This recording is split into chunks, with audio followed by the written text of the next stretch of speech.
Cik Asnah mengatakan Cik Asnah melayan suami. Siapa suami Cik Asnah sekarang? Siapa lagi, Cik Tipa? Kalau tak Cik Jamil tu. Setahu saya Cik Jamil telah berpisah dengan Cik Asnah. Tidak, Cik Jamil mana boleh tinggalkan saya. Setahu saya pula, Encik Latifah berpisah dengan dia. Tidak, Cik Asnah. Cik Jamil masih pulang ke rumah. Iya ke? Jangan-jangan kita ni masih bermadu lagi, tak? Cik Jamil dah buat pula. Nasib baik awak di rumah orang. Kalau tidak, saya kerjakan awak. Awak ingat saya ni batang pisang, ya?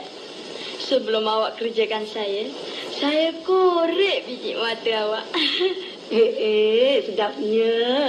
Dah dia rampas suami kita. Biji mata kita pula dia nak korek. Awak tak pandai jaga suami. Itu pasal suami awak cari lain. Rumah tepi laut Cik Asnah memang bagus. Angin bertiup kencang. Dulu, bapak saya pesan, kalau nak buat rumah, buat di atas bukit. Bukit jangan cakap Cik Asnah. Kalau nak buat rumah di atas bukit, baik buat di Kemarin Highland.